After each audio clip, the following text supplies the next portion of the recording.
చాలా అదృష్టంగా భావిస్తున్నాను. మేము మార్నింగ్ ఎమ్మెల్యే గారి ఇంటికి టిఫిన్ చేయడానికి వెళ్ళాము. మేము ఆల్మోస్ట్ 10కి వెళ్తే మేము టిఫిన్ చేసే టైం వచ్చేసరికి 11:30 అయింది. కానీ మేము దానికి ఫీల్ అవ్వలేదు, ఎందుకంటే ఆ 1.5 hour కూడా ఆయన జనాల సమస్యలు వింటున్నాడు. అప్పుడు మాకు అర్థమైంది ఆయన జనాలకి ఎంత ఇంపార్టెన్స్ ఇస్తున్నారు అనేది. ముందు జనం, ఆ తర్వాతే మనం అన్నాడు ఆయన. అందుకే మేము ఆ టైంలో కొంచెం కూడా ఫీల్ అవ్వలేదు అనమాట.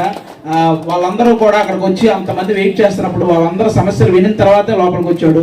మేము అందరం కలిసి ఆయనతో కలిసి టిఫిన్ చేసాం. ఒక అరగంట కలిసిన మాకే అంత బాగా మమ్మల్ని రిసీవ్ చేసుకుని అంత బాగా చూసుకున్నారంటే ఎప్పటి నుంచో ఉంటున్న మిమ్మల్ని ఎంత బాగా చూసుకుంటున్నాడో మాకు అర్థమైంది. అందుకే కావాలి ప్రజలు మొత్తం ఆయనే కావాలి అన్నారు. ఈరోజు ఆయనే ఎమ్మెల్యేగా చేశారు.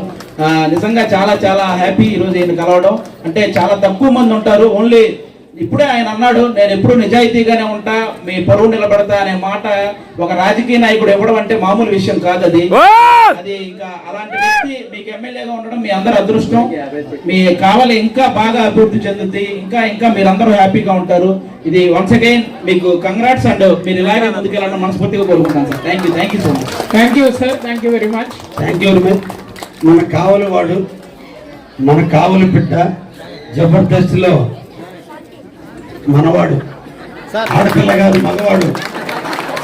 మగవాడు వేషం వేసి నటించడం చాలా గొప్ప కాదు. మగవాడు ఆడపిల్ల వేసి గొప్ప నటిస్తున్నట్టు కావలి గడ్డ కీర్తి పతాకాన్ని ఎంత ఎత్తుకి ఎదిగనిస్తున్నాడు. అందుకని మనందరం చప్పట్లతో వాడిని అభిమానిస్తాం. డాక్టర్ వెంకటేశ్వర రెడ్డి గారు అండ్ నెల్లూరు టీం